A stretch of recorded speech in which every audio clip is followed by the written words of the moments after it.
I remember we had this conversation second week of shoot. Yeah. Outside my trailer. First time working with Kgomotso on this show ever. I've always also wanted to work with her because I kind of respect her for her style and what she brings to this industry. And I remember we broke into the but we're 2 weeks in, and then we ended up speaking about, man, how's it going at home? What's the vibe? He's like, man, we keep having this conversation, and I'm like, dude, I'm constantly having this conversation,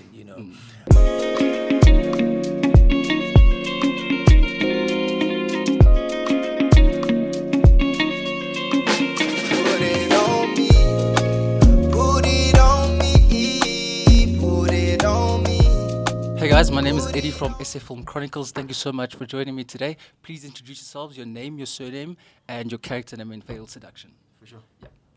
Thank you, Eddie. My name is NTUTHUZELO, Prince Grootboom, and I play Jacob Dao. My name is Kgomotso Christopher, and I play Nandi Mahlati. My name is Thapelo Mokoena, and I play Judge Leonard Mahlati. Awesome. Yeah. So let's get into the thick of things. So there's a lot of intimacy in the series, of course, and I'm curious to explore a deeper understanding of your love languages. So if you can just tell me, what are each of your love languages? Physical touch, man. Physical It has to be touch. physical touch. Yeah. Totally. Yeah. As characters or? No, just personally, your love language. Yeah. Okay. Talk and listening. Oh, okay. Yeah. Words of affirmation, or Words of affirmation, but just Yeah. talk and listening. Okay. Yeah. Yeah, I'd say gratitude. Yeah. I'm big on thank you. Yeah. So you kind of like the gifts. Gifts would be more for you. Not gifts, but I do a lot for a lot of people, and just a nice one goes a long way. Yeah. Yeah. And Thapelo and Kgomotso, you guys are both married, of course. Thapelo being 11 years this year and Kgomotso 19 years this year. Did you have in-depth conversations with your family and loved ones before taking this role? And how did you prepare them as well to see you in a role that's stretching such limits? Because you guys do know that you're going to trend on Twitter, right? Oh yes. What's Twitter?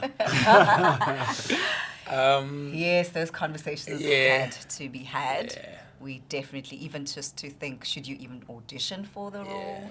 So you have to have those conversations, not because you're asking for permission, but as you're saying, the nature of the show is such that you have to prepare your partner should you get the role. And certainly once you got the role, we were very open, I was definitely, with my partner about the process, how we're working, how we're shooting, and again, not for permission, but to reassure partners that we're working and this is how we're working, and to make them feel safe. As much as our partners support us, we also need to always hold their hands as well to make them feel safe in the work that we do, as much as they do understand that it's our craft. Yeah.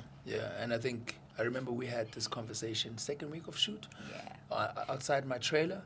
First time working with Kgomotso on this show ever. I've always also wanted to work with her because I kind of respect her for her style and what she brings to this industry.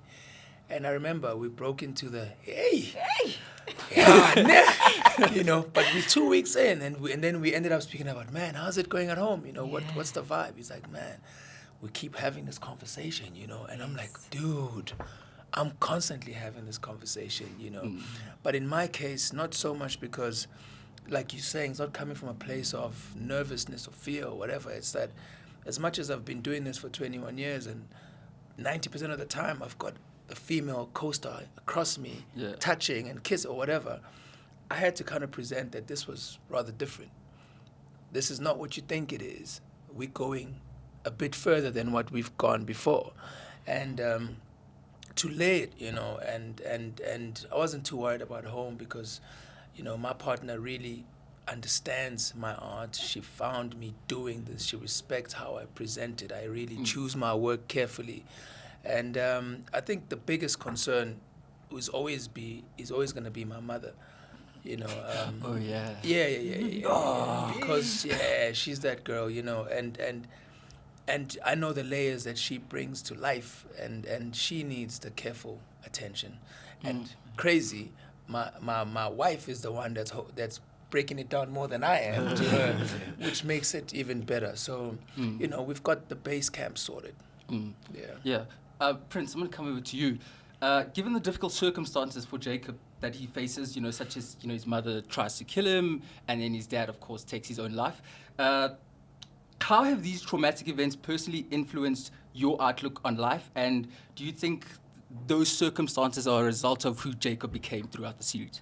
Not to reveal much about that because that's deeper in a season. So Yeah, I don't know you're about gonna that have question. to really let people watch the show to actually get there. You know what I'm saying? Yeah. I think I'll just have to leave it there for you, brother. Yeah. Okay, Yeah. but can you just, how did it influence your outlook on life in terms of such things such as suicide? Oh, okay. I mean, we have these things, man. We deal with these things on a daily basis. I also have a friend that committed suicide, you know what I'm saying? And it's crazy to actually play someone that gets to a point where he gets to, how can I put it?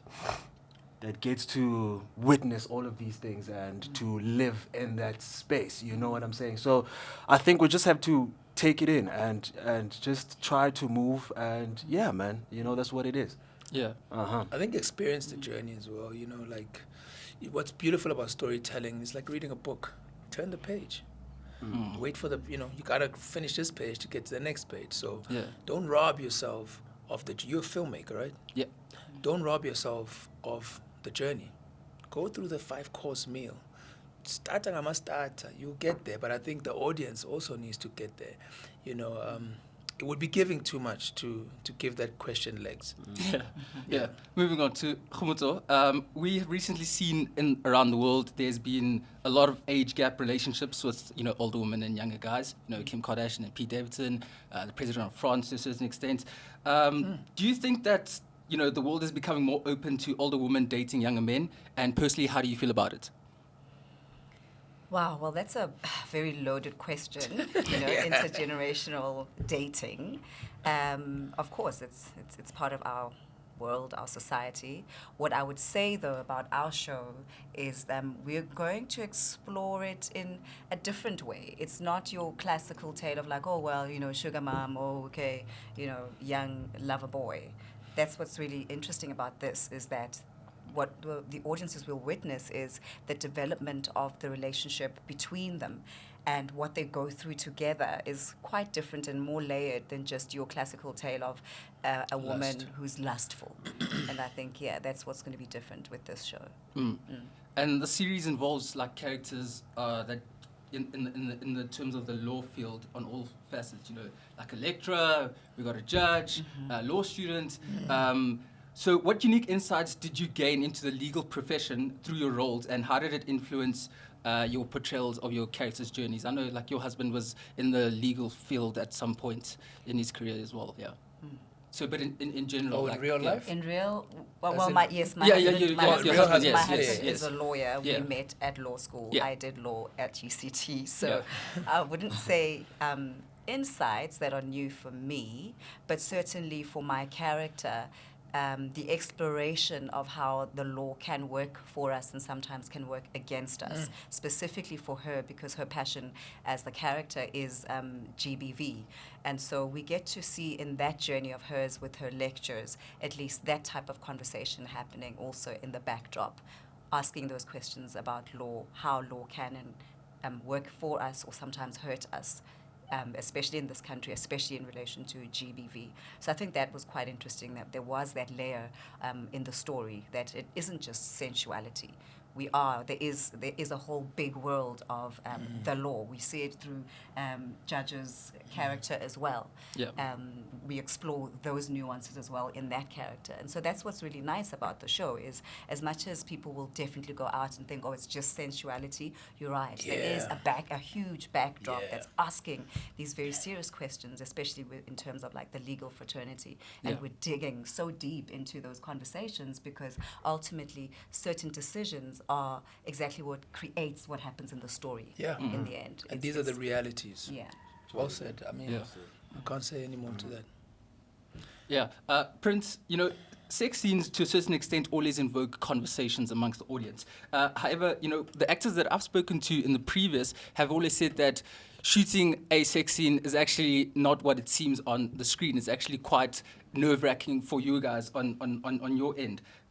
So can you just educate us on why that, like, why is that the case? Like, I cannot answer for them, but it was definitely not nerve-wracking for us because we were prepared for those scenes. You know, we had people like Kate that are intimacy coordinators that got us ready to shoot for these scenes. So by the time we got there, it was very comfortable for us. Yeah. So make sure that you watch, then you'll see how comfortable that we are. You know what I'm saying? That's it, brother. And it's preparation, it's preparation. And this is what Netflix has introduced into the world of storytelling. You know, it was my very first time working with an intimacy coach. I've done intimacy scenes, maybe not to this extreme, but having somebody to hold your hand, an approach to it. Because I just thought we'd have one chat and then we'd just jump on each other. But then we had a whole week, you know, where and they were there on set. They were there us. on set, holding your hand on Yes. set. So, you know, everything takes love and preparation. And in this show, you'll feel it when you watch. There's a lot of passion from the artists who are the ones who are portraying this world. And there's a lot of passion from the preparation standpoint, and hence the way it articulates. It's different kinds of intimacy. There's lustful, there's loving, there's wild, there's short, there's long. So, you know, each character needs to bring what motivates their world, and that takes preparation. Otherwise, we just hump each other all 7 episodes, And that's and not we say, what the "There's show your is sex. about." What do you want?" I gave you a butt cheek. Okay, last question. So a lot of people struggle with, you know, trust issues, and we experience this in the series too as well. I mean, like in your guys' marriage, there is trust issues there. What factors do you believe build trust? What factors can build trust in a relationship? And what some of these factors that you guys have taken, obviously, from your own personal marriages? You want to go first, KG? Because I think it's just respect. You know, respect.